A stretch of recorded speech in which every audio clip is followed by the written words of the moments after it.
Incredible survival story. Two cave explorers walking away without a scratch after they became trapped underground for 10 hours, sparking a major rescue operation west of the Blue Mountains. So for more on this, let's bring in Alan Warild, leader of the New South Wales Cave Rescue Squad, who joins us now live from Mount Victoria.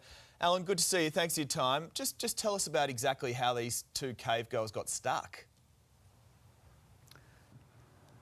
They were doing a through trip, so they were going from one entrance to another, and they went in the bigger entrance, I suppose, or less small entrance maybe is a better way of saying it, and the cave just got a bit smaller and smaller as they went, and I think they were a group of 4, and the first 2 got through okay.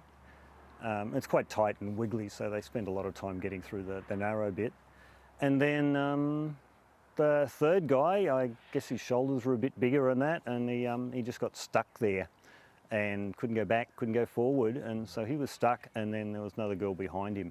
Wow. Who was just caught behind him, like with a plug in the hole, you know, and yeah, she couldn't get out. She'd go back the long way, but it would be the long way back, and she didn't really want to do that by herself. Right, so you guys then get called in. The 2 people who got out were able to call for rescue. Hey, where do you start? How do you go with a rescue like that?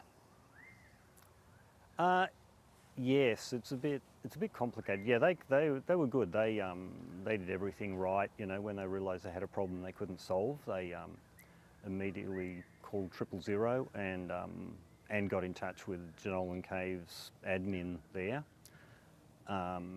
And then they sort of confirmed the police and called for cave rescue to come in, because it was obvious that it wasn't an ordinary sort of rescue.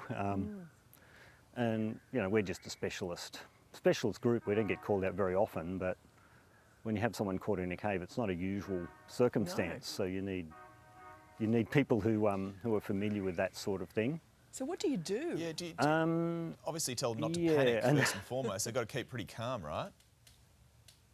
Well, yeah, but you know, when people are scared and saying don't panic, I don't think they actually hear you even.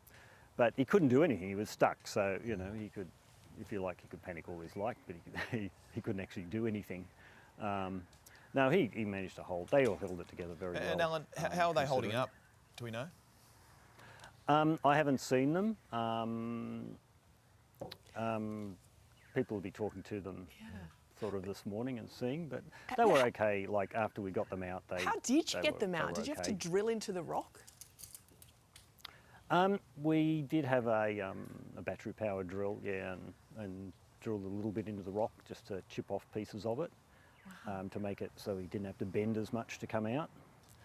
And then it was a matter of, once we had it just a little bit bigger, we just had to get in there and sort of talk him out and pull on his overalls and things like that. But it's not like you're just standing there looking at a hole in the wall. It's like you're laying in a hole doing this at arm's length above your head, not really being able to see him properly. It sounds nightmarish to me, I've got to be honest. It's not my cup of tea either. But there are plenty who love doing this kind of thing. What's your advice to avid explorers?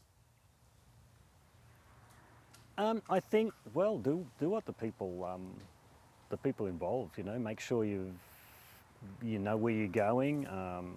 You've got someone arranged for a call out, so if something does go wrong, you can call for help without running around thinking, oh gee, who am I going to call? You know, they had a person who was just sitting on the surface as their call out person, so they got in touch with him straight away, and then he passed on the message. Goodness me. Yeah. I mean, we were just seeing some file vision there of how tight those caves can be. Yeah. Dark. I'm scared of the dark. Me too. Thank you so much, Alan. Thank goodness you were there. You said you don't get called out very often, but when you're needed, you are the guys to call. Speaking of calm, how calm's Alan? I know, he's so calm. Just ahead this morning.